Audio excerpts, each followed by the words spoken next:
Imagine करना एक ऐसे इंसान के साथ बैठना जो क्लेम करता है कि उसने महाभारत के युग से लेकर मॉडर्न हिस्ट्री तक सब कुछ अपनी आंखों से देखा है। वो कहता है कि उसने कई जन्म जिए हैं, हजारों सालों तक जिंदा रहा है। आज हम द हिडन हिंदू के चैप्टर्स 3 और 4 के अंदर डीप डाइव करेंगे और समझेंगे कैसे ओम शास्त्री का ये राज और गहरा होता जा रहा है। और अगर आपने चैप्टर्स 1 और 2 का वीडियो नहीं देखा है तो जरूर देख लेना, नीचे डिस्क्रिप्शन बॉक्स में मैंने उसका लिंक दे दिया है। चैप्टर 3 का नाम है डिस्कनेक्टेड डिस्क्लोजर। ये चैप्टर शुरू होता है इंटरोगेशन रूम के टेंशन के साथ और ओम शास्त्री के अनप्रेडिक्टेबल नेचर के साथ। जो भी मिलिट्री और साइंटिस्ट टीम कर रही थी उसे कंट्रोल करने के लिए drugs, hypnosis, mind control techniques सब बेकार हो रहा था। ओम के शरीर बिल्कुल अनअफेक्टेड था। डॉक्टर शाइस्ता जो एक हिप्नोसिस एक्सपर्ट है, उन्होंने सोचा था कि वो ओम के माइंड को मैनिपुलेट कर लेंगे, लेकिन जब उन्होंने ओम को हिप्नोटाइज करने की कोशिश की, ओम ने ऐसा ब्रेक किया जैसे वो हिप्नोसिस के बहुत ऊपर है। वो बिल्कुल होश में रहा, जैसे ड्रग्स उसके लिए कोई मतलब ही नहीं रखती है। अब ये बात टीम को और भी कंफ्यूज कर रही थी। एक तरफ ओम फिजिकली एकदम कंट्रोल में था, लेकिन मेंटली वो सबसे 2 कदम आगे था।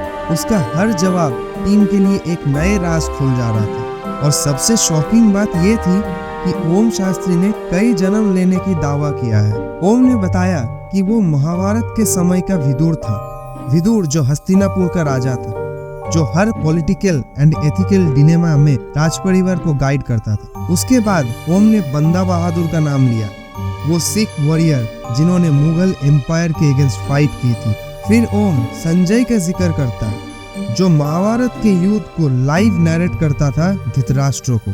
इमेजिन करो एक ऐसा इंसान जो खुद कहता है कि उसने महाभारत के युद्ध को देखा और बंदा बहादुर के साथ लड़ा। ये कैसे हो सकता है? ये सवाल अभी भी टीम के दिमाग में घूम रहे हैं। और ऐसे ही चैप्टर 3 खत्म होता है एंड बहुत सारा क्वेश्चन रेज करता है। क्वेश्चंस जैसे कौन है ओम, कैसे ओम को सारे राज पता है, कैसे ओम को इतनी पुरानी चीज इतना क्लैरिटी से पता है। ये सब क्वेश्चंस के साथ हम चैप्टर 3 एंड करते हैं। चैप्टर 4 का नाम है नेम्स फ्रॉम हिस्ट्री और ये चैप्टर ओम के राज को और भी गहरा कर देता है। इस चैप्टर में ओम और भी बड़े बड़े दावे करते हैं। उसने और ज्यादा आइडेंटिटीज रिवील की जो सबको शॉक कर देती है। ओम शास्त्री का कहना है कि उसने विष्णुगुप्ता या चाणक्य के रूप में जन्म लिया था। चाणक्य जिसे हम सब जानते हैं as one of the greatest political strategist in Indian history, जो मौर्यन एम्पायर के फाउंडेशन में एक मेजर रोल प्ले किया था। चाणक्य ने अपने अर्थशास्त्र के थ्रू पॉलिटिक्स और इकोनॉमी को रिशेप किया। अब सोचो, ओम शास्त्री ये कह रहा है कि वो खुद चाणक्य था।